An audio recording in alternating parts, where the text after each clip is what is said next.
Seguidamente vamos a pasar a la conferencia que continúa a cargo del profesor Francisco Blanco. ¿Se encuentra Hola, buenas presente tardes. el Sí, aquí. profesor Buenas Blanco? tardes. Buenas tardes. Sí, aquí me encuentro. Muchísimas gracias. Excelente. Bien, le damos la bienvenida a este tercer coloquio de Historia y Filosofía de la Matemática. Sabemos que todo esto representa un gran esfuerzo de parte de la organización y también de todos nuestros ponentes prestigiosos que nos acompañan en esta tarde. Doctor Blanco, lo dejamos en uso de la palabra para dictar su conferencia. Bienvenido. Bien, muchísimas gracias. Bueno, primero que nada me gustaría agradecer al profesor doctor Steven Rojas que nos hizo la invitación a este evento y a mi tutor, el profesor Ricardo da Silva, que tuvo una ponencia antes, hace rato, por invitarme también y darme la noticia de esta investigación o de este coloquio, disculpe. Mi investigación consiste en presentarles, no sé si están viendo la pantalla, me pueden indicar por favor si se está viendo sin problema. Lo estamos viendo muy bien y lo escuchamos muy bien. Adelante, profesor Blanco. Excelente, muchísimas gracias. Bueno, mi investigación consiste en mi trabajo de tesis de licenciatura, que es actualmente mi tema de investigación en la universidad, y se titula La idea de formalización en primer orden, un estudio crítico de la tesis de Hilbert. Para entender un poco de qué va este tema, es primero necesario considerar que en la actualidad la lógica de primer orden se considera la lógica base o la lógica, sí, la lógica base, fundamento, para las matemáticas. Y esto se debe principalmente a estas razones, a que es semánticamente completa, es compacta, es consistente, es fructífera, tiene una sintaxis y una semántica simples, y los axiomas de Zermelo-Franklin y el axioma de elección, ZFC, para la teoría de conjuntos actualmente se presentan en primer orden, entre otras razones. A raíz de esto nace lo que algunos autores han llamado como tesis de Hilbert, la cual sostiene que toda demostración informal en la matemática puede expresarse en un lenguaje de primer orden. Entonces, mi tarea en esta investigación y nuestra tarea con ustedes también como participantes es justamente examinar detalladamente esta tesis y analizar tanto su alcance como sus limitaciones. Primero es necesario distinguir entre tesis y teorema. En este caso, tesis no se refiere a un trabajo de licenciatura, un trabajo de tesis doctoral o de maestría, sino a una proposición, una idea que pueda tener cierta fuerza o cierta debilidad en el ámbito del cual se esté tratando. Entonces, una propuesta, podríamos decir. A diferencia de un teorema que es directamente una demostración o algo a lo que se llega desde como una verdad de un propio sistema formal. Entonces, para poder ver si esta tesis tiene sentido, ver si esta tesis tiene argumentos a favor o argumentos en contra, bueno, como justamente nos dice que toda demostración informal en la matemática puede expresarse en un lenguaje de primer orden, lo primero que nos deberíamos preguntar es justamente qué es la lógica de primer orden. Por lo cual, el primer tema será una definición de la lógica de primer orden. En primera instancia, la lógica de primer orden es un sistema formal cuyo lenguaje permite referir, nombrar, predicar, cuantificar e identificar. Y nos permite dar cuenta de enunciados tales como el 7 es un número primo, no hay un número natural que sea el número final, o 2 más 2 es igual a 5. A diferencia de, por ejemplo, la lógica proposicional, que nos permite simplemente hablar sobre las proposiciones. En este caso podemos ir al contenido interno de la proposición y podemos incluso reflejar identidades como esta de acá, 2 más 2 es igual a 5. Y a diferencia de lógicas de órdenes superiores que permiten predicar sobre predicados. Pero todo esto puede expresarse en términos más formales, porque esto lo acabo de exponer de un modo muy intuitivo. Y para definir una lógica en términos formales, lo que hay que exponer principalmente es su sintaxis o los símbolos que conforman este sistema, su semántica y algún sistema axiomático.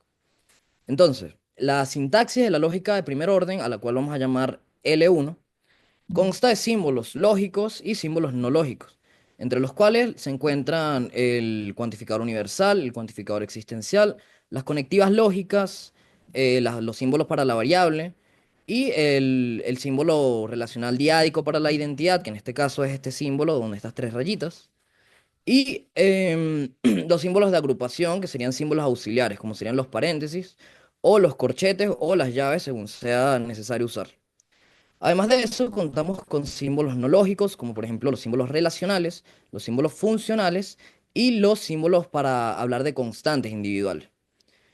Y dentro de estos símbolos contamos con términos, que serán nuestros sujetos de predicación, de quién se estará hablando en este lenguaje. Y lo que sea término en este lenguaje, es decir, lo que sea sujeto de predicación, serán variables, constantes para individuo ambas, o símbolos funcionales entre otros términos. Por ejemplo, acá una función entre dos constantes de individuos. Además de eso, tenemos la definición de fórmula atómica, que es básicamente la fórmula más simple que puede construirse correctamente dentro de este lenguaje, que en el caso del lenguaje de la lógica de primer orden serán las identidades, cualquier símbolo, o más bien, disculpen, cualquier identidad, y las relaciones. En este caso, podemos observar de ejemplo una identidad entre la variable x sub 3 y la constante número 27 del sistema. Y una relación diádica entre sí, entre dos individuos, entre dos constantes en este caso.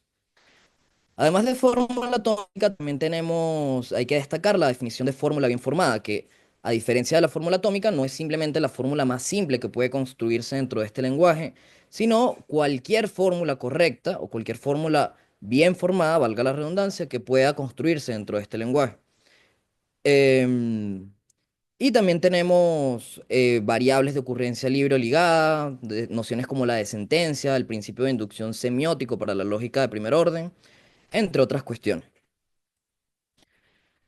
Todo esto, sin embargo, no refiere a nada en particular, porque simplemente hasta ahora lo que hemos definido son símbolos, son signos, por lo cual es necesario que estos símbolos se interpreten de acuerdo a un universo específico y a los objetos o elementos que posea dicho universo. Es decir, es necesario también para completar nuestro estudio y definir correctamente la lógica de primer orden, hacer un estudio sobre la semántica. Y en el caso de la semántica, de la lógica de primer orden, nos vamos a valer principalmente de la noción de estructura. También tenemos el valor de un término en una estructura, la noción de satisfacibilidad, la noción de validez o de fórmula lógicamente válida y la noción de fórmula contradictoria, que son, digamos, maneras de poder interpretar estos signos, estos símbolos de acuerdo a un lenguaje, disculpen, estos símbolos del lenguaje de acuerdo a lo que necesitemos o a lo que querramos aplicarlo. Por ejemplo, acá en esta estructura tenemos una estructura para los números naturales y es una interpretación de los símbolos de la lógica de primer orden en función de los números naturales en- y de la aritmética principalmente. También tenemos la noción de modelo, que en términos muy formales nos indica que si sigma es un conjunto de fórmulas del lenguaje, se dice que A es un modelo de sigma si toda fórmula phi de sigma es verdadera en A. O sea, aquí básicamente estamos definiendo la noción de modelo. Y también una de las más importantes nociones en la semántica y en la lógica en general es la noción de consecuencia lógica, que de hecho el autor Manuel Garrido comenta que es una de las nociones más importantes en la lógica en sí. Y esta corresponde a la idea informal de que un argumento es válido si no es posible que siendo sus premisas verdaderas, su conclusión sea falsa. Y aquí tenemos un ejemplo de consecuencia lógica. Ya esta es la sintaxis, la semántica, de manera muy resumida y muy intuitiva, por razones de tiempo. Vamos a presentar acá un sistema axiomático para el lenguaje de la lógica de primer orden. Y hay distintos sistemas axiomáticos, es necesario destacar, pero particularmente hoy vamos a estudiar, que fue el que yo he venido trabajando, el de Enderton en su libro Introduction to Mathematical Logic, si no mal recuerdo. Sí, este de acá. Disculpen, este es el de Mendels. El de Enderton es A Mathematical Introduction to Logic, o una introducción matemática a la lógica. Y este sistema axiomático que propone Enderton consta de 6 axiomas. El primero incluye todas las instancias de tautologías de la lógica proposicional y nos permite incluir en nuestro sistema todos los teoremas de la lógica proposicional. El segundo axioma recoge la regla de eliminación del generalizador. El tercer axioma recoge la distribución de cuantificador universal en el condicional. El cuarto axioma recoge la regla de introducción del generalizador. El quinto axioma recoge la propiedad reflexiva de la identidad. Y el sexto axioma representa la sustitución de términos idénticos para fórmulas atómicas. O básicamente el principio de identidad de los indiscernibles de Leibniz. Em, y bueno, para este sistema axiomático contamos con una sola regla de inferencia que será la regla del modus ponens. Entonces, si tenemos un condicional y tenemos el antecedente de ese condicional, podemos afirmar sin equivocación el consecuente. Ahora es necesario explicar la idea de derivación o inferencia en la lógica de primer orden. Y básicamente la derivación es el proceso en el cual a partir de un conjunto de fórmulas y mediante una secuencia finita de pasos, damos con la fórmula que buscamos derivar a la cual llamaremos teorema, como les explicaba hace un momento. Los pasos para dar con ese teorema siempre tienen que ser o axiomas o pertenecer al conjunto inicial de fórmulas, es decir, las premisas, o u obtenerse a partir de los pasos anteriores mediante la regla del modus ponens. Y bueno, además de de lo que hemos comentado de la lógica de primer orden, hay que mencionar que también tiene tres propiedades metateóricas muy importantes. Y es que es completa, es decir, que no, que toda fórmula dentro del sistema puede ser derivada y probada, y eso lo probó justamente Kurt Gödel en su teorema de completitud de la lógica de primer orden. Además de eso, la lógica de primer orden es consistente, no hay contradicciones internas dentro del sistema y es compacta. Una desventaja, podríamos decir, o una cualidad también que tiene la lógica de primer orden es que no es decidible, a diferencia de, por ejemplo, la lógica proposicional o un fragmento de la lógica de primer orden que sería la lógica de predicados monádicos. Y esto significa que no hay un método, no hay un algoritmo em, efectivo 100% y que no requiera de la razón y el ingenio que nos permita probar la validez de todos los argumentos dentro de este sistema. Bueno, justamente como la idea de, de esta tesis, de esta investigación, es justificar la tesis de Hilbert. Es bueno también tomar en cuenta sistemas formales, algunos sistemas formales que son presentados actualmente en primer orden. Como ejemplo de esto tenemos la aritmética y la teoría de conjuntos, ya que algunos autores, como por ejemplo Gregory Moore y William Ewald, postulan que la matemática contemporánea se presenta en primer orden. Y bueno, por ejemplo, acá tenemos un ejemplo de un sistema axiomático presentado en primer orden, que es el sistema axiomático para la aritmética, donde tenemos el sistema N, particularmente de Hamilton lo comenta, que también consta de sus axiomas propios y sus axiomas lógicos, que serían los axiomas correspondientes al- a la lógica de primer orden. Tenemos también los axiomas de Zermelo-Franklin, más el axioma de elección, ZFC. Para la teoría de conjuntos, que también está presentado en primer orden, salvo algunas excepciones. Y bueno, con eso damos cierre a lo que es la definición de la lógica de primer orden y pasamos a hablar ahora directamente de los antecedentes que puede tener esta tesis llamada tesis de Hilbert, esta idea.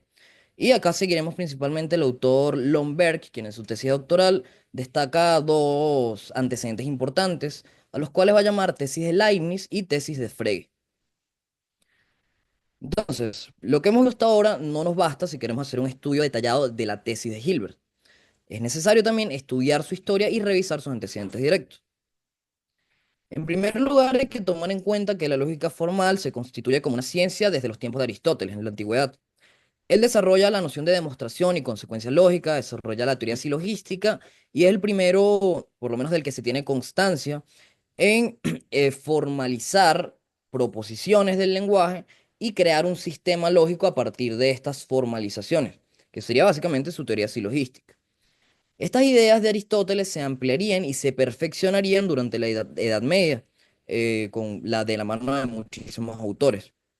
Pero realmente no habría un avance, como lo menciona Kant en su crítica de la razón pura, en el prefacio de la segunda edición, menciona que justamente la lógica de Aristóteles ha estado, entre comillas, completa y que no se le podían hacer nuevas, no se le podía seguir desarrollando, digamos, nuevas ampliaciones, era la palabra que buscaba.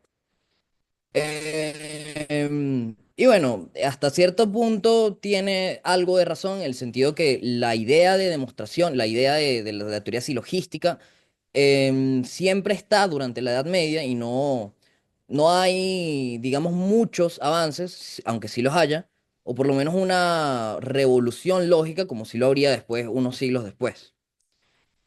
Y es justamente en la lógica de la modernidad tardía, con autores como Scheder, Leibniz, Frege, Peirce o Bull, en donde sí llega este avance, sí llega este desarrollo que Kant no creía posible y que supera con creces a lo que se vio durante toda la Edad Media y el desarrollo de la lógica aristotélica. Entre esos nos encontramos con la tesis de Leibniz, o lo que Lomberg va a llamar la tesis de Leibniz, que va a decir, va a considerar el antecedente directo o el primer antecedente directo de la tesis de Hilbert. Y básicamente nos dice que todo argumento aceptable de la matemática informal es una prueba y que toda prueba puede formalizarse como una derivación en la lógica. Aunque hay que destacar que Leibniz nunca defendió explícitamente esta tesis, este nombre se lo dio Lomberg, justamente porque no sería descabellado pensar que Leibniz la hubiese aceptado de haber tenido un conocimiento más específico y más detallado sobre todos estos temas. Entonces, para entender eso hay que primero hablar un poco sobre la lógica de Leibniz. Y en su teoría lógica, que por cierto em,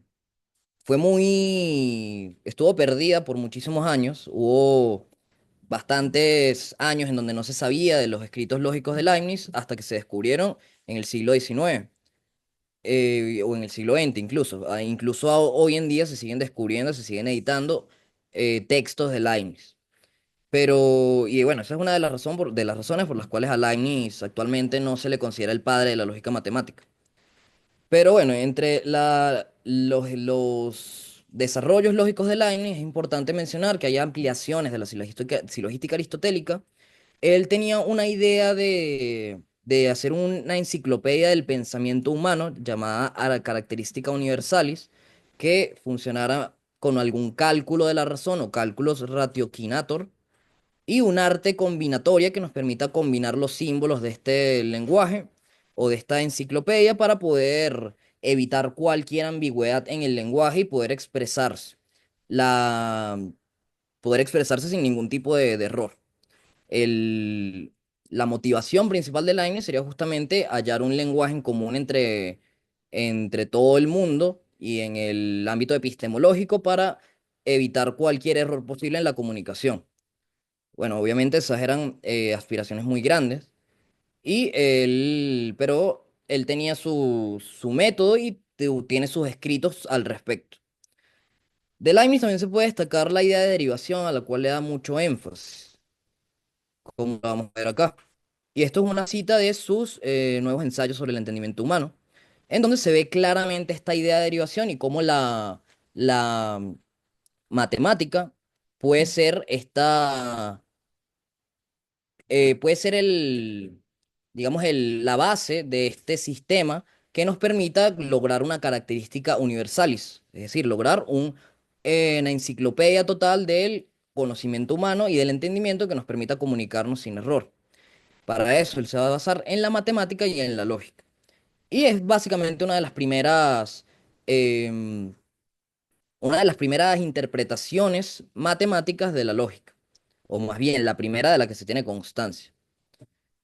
Y acá tenemos una cita de sus nuevos ensayos, como les había comentado, que nos dice, y cito a Leibniz: ¿de qué principio precisan para probar que 2 y 2 son 4? Pues según él, la verdad de este tipo de proposiciones es sabida sin ninguna demostración. Digo que en este punto os he esperado bien preparado. Supuesto que 4 significa 3 y 1, el que 2 y 2 son 4 no constituye una verdad completamente e inmediata. Es posible demostrarla y he aquí la manera. Y aquí da un conjunto de definiciones, da un axioma que sería básicamente el principio de identidad de los indiscernibles y demuestra como una derivación lógica que 2 más 2 es igual a 4. Y de hecho al final comenta, luego en virtud del axioma 2 y 2 es 4, luego en virtud del axioma 2 y 2 es 4 como había que demostrar. Además de Leibniz está la tesis de Frege, la cual nos dice que la tesis de Leibniz es verdadera, pero además existe un lenguaje formal y un conjunto de reglas de inferencia que pueden usarse para formalizar toda prueba. Es decir, la tesis de Leibniz nos dice básicamente que cualquier argumento en la matemática informal puede presentarse como una derivación. Y la tesis de Frege nos dice que esa demostración que puede presentarse como una derivación se puede presentar dentro de un sistema formal y con un lenguaje formal. Y la tesis de Hilbert lo que va a añadir es que ese lenguaje formal es el lenguaje de la lógica de primer orden. Pero Frege tampoco defendió explícitamente esta tesis. De igual manera, hay razones para creer que él podría haberla aceptado.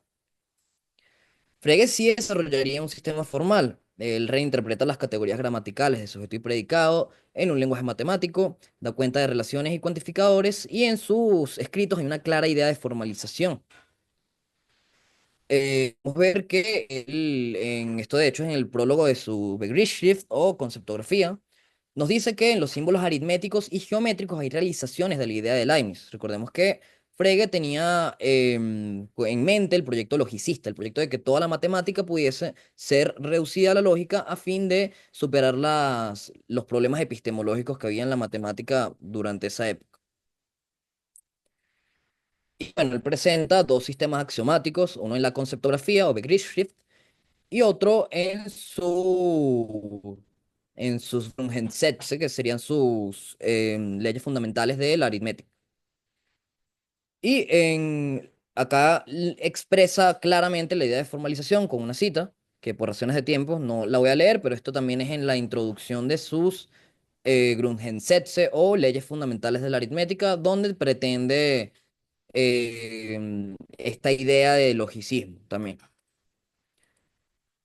Y bueno, con base en esto podemos decir que Frege hubiese aceptado y defendido la tesis de Frege, lo que hemos llamado tesis de Frege, pero para llevar a cabo su proyecto, Frege no piensa en la lógica de primer orden como un sistema independiente, lo que nos lleva a la tesis de Hilbert como tal, la tesis de formalizabilidad en primer orden.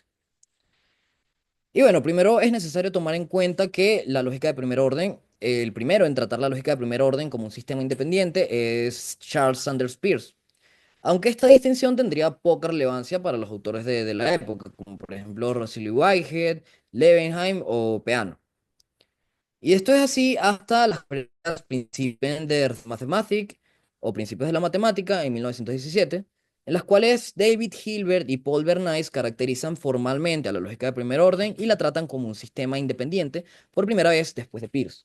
Es decir, le dan una semántica, una sintaxis y desarrollan un sistema axiomático para la misma. A pesar de esto, Hilbert nunca identificó explícitamente a la lógica de primer orden frente a lógicas de orden superior como el marco formal distinguido para los argumentos matemáticos, por lo cual es poco probable que hubiese defendido la tesis de Hilbert tal como la hemos expuesto. No obstante, está claro que Hilbert no era consciente de la importancia que luego tendría la lógica de primer orden para el estudio de los fundamentos de la matemática. En el momento en el que escribe Hilbert o da esas conferencias, no habían sido publicados aún los resultados de Gödel en sus teoremas de completitud e incompletitud, ni la tesis de Short-Turing. Y si hay evidencia de que nuestro autor hubiese defendido una tesis de formalizabilidad general, algo así como la tesis de Frege. Ya que él mismo ensaya la posibilidad de convertir cada proposición matemática en una fórmula que pueda ser exhibida concretamente y derivada estrictamente. Y esto es una cita de David Hilbert.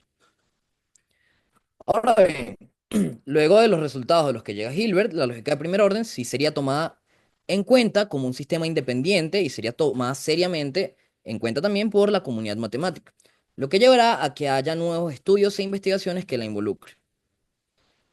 Eso nos lleva a las propuestas de Thoralf Skolem, un matemático noruego, quien propuso ante la comunidad matemática en primera instancia considerar a la lógica de primer orden como toda la lógica y en segunda instancia formular la teoría de conjuntos considerada como fundamento de las matemáticas con un lenguaje de primer orden. La primera propuesta no tuvo mucha luz en su época, porque precisamente hay muchos sistemas formales, más allá de la lógica de primer orden, que pueden ser útiles para el matemático. Sin embargo, la segunda después, aunque en el momento no tuvo mucha popularidad, después vería luz. Y ya vamos a ver de qué manera. Esto puede pensarse en Skolem como el primero en defender la tesis de Hilbert y la idea de formalización en primer orden. Aunque el primero que expone esta idea explícitamente es John Barwise, puesto que Skolem nunca haría explícita esta idea ni acuñaría tal término. Y aquí pasamos a analizar a todos los autores que han mencionado algo sobre la tesis de Hilbert en la historia o por lo menos en la reconstrucción, según la reconstrucción que hace el autor Reinhard Kehl en un artículo llamado Is There a Hilbert Thesis? O Hay una tesis de Hilbert. Y el primero en mencionar algo sobre esta tesis y llamarla de esta manera es Barwise, quien comenta que toda la matemática clásica es, en última instancia, expresable en lógica de primer orden y que la noción informal de prueba en matemáticas se sustenta en la noción formal de demostración de la lógica de primer orden. Para apoyar esta tesis, él ofrece dos argumentos, uno para esta primera parte y uno para esta segunda parte. Nos dice que la primera parte es ampliamente respaldada por la evidencia empírica, es decir, no se ha encontrado hasta el momento em, proposiciones en la matemática que no sean en última instancia expresables en lógica de primer orden. Y la segunda parte se sustenta con el teorema de completitud de Gödel. Tenemos también a Lomberg, quien expone la tesis de Hilbert de esta manera, de la manera de que todos los argumentos matemáticos aceptables pueden formalizarse utilizando lógicas no más fuertes que la lógica de primer orden. Y de allí destacamos dos cuestiones. La primera es que él destaca la idea de que esta tesis se marca en un contexto mucho más amplio, como les acabo de comentar, en la formulación de la tesis de Leibniz y la tesis de Frege. Y también hay una crítica a la idea de Barwise de que la evidencia empírica es suficiente para señalar un apoyo a la tesis de Hilbert. Tenemos también las ideas de Kripke, quien comenta que los pasos de cualquier argumento matemático pueden darse en un lenguaje basado en lógica de primer orden con identidad y que a esto lo llamamos tesis de Hilbert. Y él propone una versión más débil que la de Barwise, pues en lugar de referirse a la demostrabilidad se trata simplemente de cualquier enunciado matemático puede formularse en lógica de primer orden. Tenemos también a Bulos, Jeff y Burgess, quienes también tendrán argumentos para apoyar esta tesis. Tenemos a también ver Clemishev y Visser, quienes propondrán dos versiones de la tesis de Hilbert, una versión no uniforme y una versión uniforme. Y tenemos a Yehuda Raab, quien también defenderá la hipótesis de que toda prueba conceptual puede convertirse en una derivación formal en un sistema formal adecuado. Y para ilustrar esta idea, él saldrá de dos alegorías.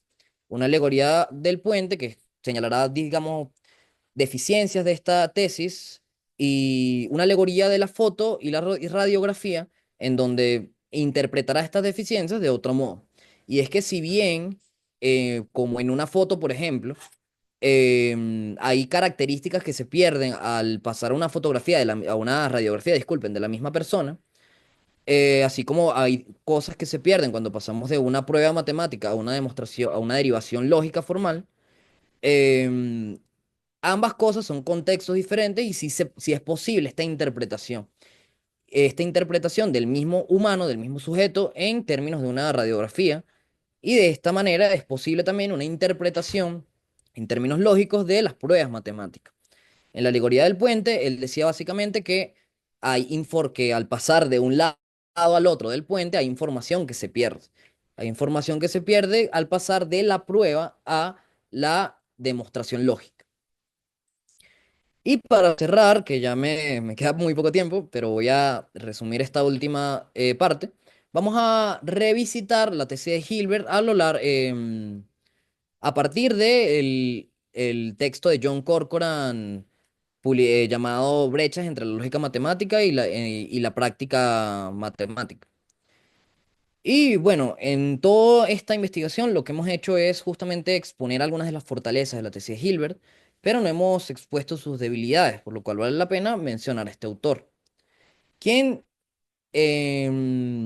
sustenta, nos dice básicamente que Ajá, por acá. Nos dice básicamente que él dedica su artículo, Brechas entre la lógica matemática, entre la teoría de la lógica y la práctica matemática, a evaluar las discrepancias que puede haber entre la lógica y la matemática, tomando en cuenta que la práctica matemática parece presuponer lo que Church ha llamado una lógica subyacente. Para ello es necesario evaluar la naturaleza de la lógica y matemáticas y ver qué tiene de propio cada disciplina. Eso lo lleva a considerar a él el platonismo, que estudia, según él, los fundamentos de la matemática, y a lo que él va a llamar platonismo neutral, que estudia los fundamentos de la matemática, una metateoría. Y allí él descubre que sí hay al menos una brecha entre la lógica y la práctica del matemático. Y esto lo sustenta con el hecho de que las oraciones lógicamente verdaderas no estén escritas como axiomas propios de las teorías matemáticas. Por lo cual en sus siguientes páginas se dedica a estudiar la naturaleza de la lógica para buscar cuáles son esas brechas. Él nos comenta que la lógica se ocupa de buscar modelos para la ciencia axiomática, modelos en el sentido más parecido a la física que a como lo hemos expuesto anteriormente. Y él piensa que la lógica busca la comprensión tanto de lógicas subyacentes como de teorías que las presuponen. Lo que lo guiará a señalar un argumento similar al de Raff, que hay información que se pierde al pasar de una prueba a una demostración. Y él va a mencionar tres brechas particularmente. La primera, que nos dice que hay lógicas subyacentes que hasta la fecha no han sido modeladas, que hay lógicas subyacentes que han sido modeladas pero solo de manera inadecuada, y que hay ciertas ideas o conceptos que son relevantes en las lógicas subyacentes, pero que no pueden expresarse adecuadamente dentro de la lógica matemática, como por ejemplo algunas extensiones de la teoría de conjuntos o de los axiomas de la teoría de conjuntos de ZFC. Y acá es donde vemos posibles argumentos en contra de la tesis de Hilbert.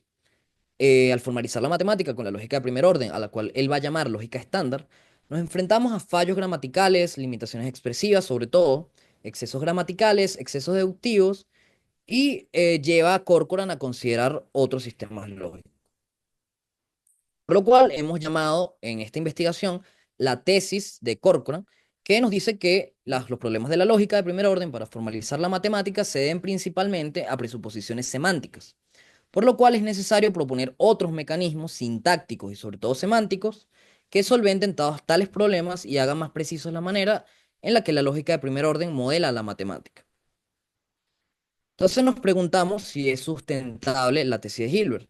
Y según nuestra investigación, creemos que esta tesis es sustentable, puede respaldarse y tiene un efecto, y en efecto, gran fuerza en la actualidad. No obstante, no debe aceptarse sin un análisis previo en el cual se evalúe lo que ésta es, sus virtudes y sus defectos, como hemos hecho en toda esta investigación, haciendo básicamente lo que llamaríamos una no solo filosofía de la lógica, no solo filosofía de la matemática, sino más bien una filosofía de la lógica de primer orden. Para esta investigación he usado estas referencias que quien las quiera pedir se las puedo pasar en un mensaje. Y bueno, con esto cierro mi investigación. Muchísimas gracias por la oportunidad.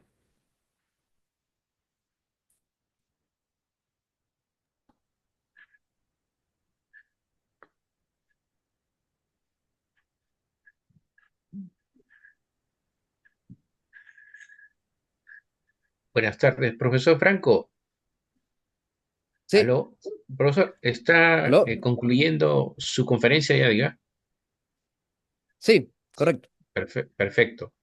Entonces vamos a darle oportunidad a nuestro público presente para ver si tienen algunas preguntas y pueden expresar algunas ideas. Adelante, por favor,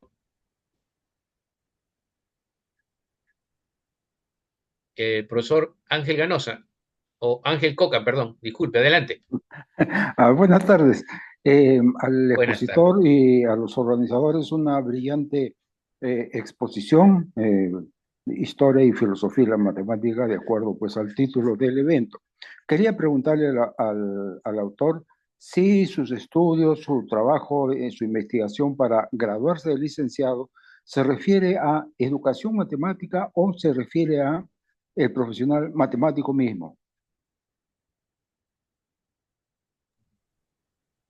Bueno, yo estudié la carrera de filosofía y particularmente me fui con el área de filosofía de la lógica y filosofía de la matemática.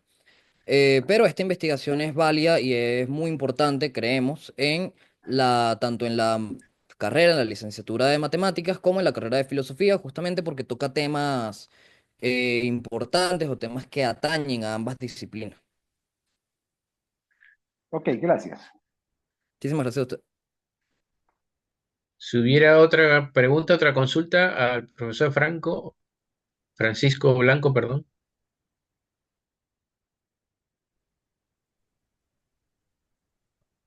Bueno, hay muchas preguntas al respecto que hacer sobre esto, porque es bien profundo el tema, ¿no? Sobre filosofía y matemática.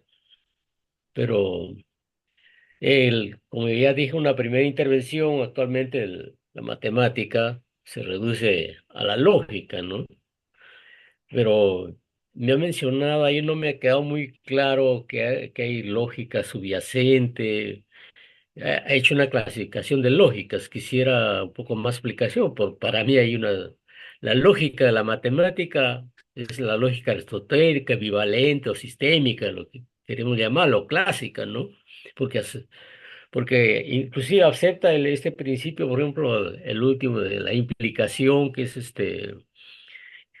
ese principio según Kant y también su contrincante Hume no era un principio, más bien era o sea, no correspondía a la realidad a priori, sino a posteriori, era intuitivo, y en eso precisamente se funda toda la ciencia, ¿no? Que gracias a la causalidad, pues existe la ciencia y la matemática, ¿no?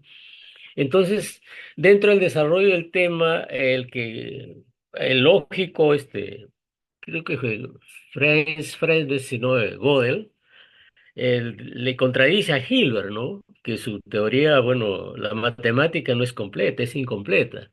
¿No? Hilbert quería reducirlo, darle fundamento a la geometría, por ejemplo, reduciendo a la aritmética, pero la aritmética también tiene paradojas. Yo no conozco muy bien esas paradojas por a la que se refiere Gödel, que la incompletitud de la tesis de Hilbert. Quisiera más explicación sobre por qué no es incompleta la matemática en forma general, porque Hilbert decía que era completa, ¿no? Y Gödel le dice que no. Y el que resuelve precisamente ese teorema de incompletitud es Alan Turing, ¿no? Pero quisiera un poco más explicación sobre ese tema, por favor. Ok, muchísimas gracias por su pregunta. Bueno, principalmente sabemos que la idea de que la lógica o de que la matemática puede reducirse a la lógica es llamada la teoría logicista, que fue principalmente defendida por Frege y por Russell y Whitehead. Y justamente como usted mencionó, bueno, esa teoría tuvo mucha fuerza durante la, el siglo pasado, pero también hay autores como por ejemplo Gödel, que justamente en sus teoremas de incompletitud se da cuenta de que por lo menos usando el sistema logicista que propone Russell y Whitehead en Principia Matemática, si el sistema es completo va a ser inconsistente y si es consistente va a ser incompleto. Entonces, eso representa un duro golpe para el logicismo, la idea de que toda la matemática puede presentarse en términos lógicos. Pero sí, a partir de sus investigaciones, se dan nuevos avances en la matemática y nuevos avances de la lógica también. Y justamente como él había probado el teorema de completitud antes de su teorema de completitud, su teorema de completitud de la lógica de primer orden, allí sí se da cuenta de que la lógica de primer orden es consistente y completa. Entonces, si tomamos a la lógica de primer orden como lógica base para las matemáticas, puede ser que haya problemas abiertos en la práctica del matemático, pero por lo menos no va a haber problemas abiertos en la práctica del lógico, o por lo menos no problemas lógicos en la práctica de ese matemático. Justamente porque la lógica de primer orden, ya sabemos por ese teorema, que es completa y consistente. Y bueno, la única deficiencia que podría verse acá es que no es decidible y bueno, además de sus limitaciones expresivas. Entonces, bueno, cuando Corcoran habla de una lógica subyacente, lo que se refiere es a esto, a una lógica estándar que sea la base de la matemática o la base de la disciplina con la cual se esté trabajando, de la ciencia, como él mencionaba que en todas las ciencias. Entonces, si bien actualmente la lógica es, digamos, una base muy importante para la matemática, sí sería arriesgado, digamos, afirmar que toda la matemática es reducible a la lógica, justamente por algunas extensiones que no son de la matemática, que no son expresables en términos lógicos, como por ejemplo Vogel, lo acabo de mencionar en su teorema de incompletitud. em, o los axiomas, algunas extensiones de los axiomas de ZFC para la teoría de conjuntos. Y bueno, con eso, con lo de la lógica estándar, se refiere justamente a la lógica de primer orden, que actualmente se considera la base de la matemática, pero no necesariamente que toda la matemática se reduzca a la lógica de primer orden. No sé si con eso respondo su pregunta. Muchas gracias, profesor Franco. Gracias. Vamos a, seguidamente, si hubiera otra pregunta de parte de los participantes, por favor, tenemos unos minutitos todavía. Bien, parece que ya no hay preguntas. Agradecemos la participación del profesor Francisco Blanco, que hoy día estuvo con nosotros, compartiendo este interesante tema de su trabajo también que él está desarrollando en la investigación, y le deseamos los mejores éxitos, y también seguro que nuestros oyentes y participantes estarán o habrán tomado nota de todos los aportes que usted ha hecho. Gracias, profesor Blanco. Mucha suerte. Gracias. Muchas gracias a usted. Muy amable.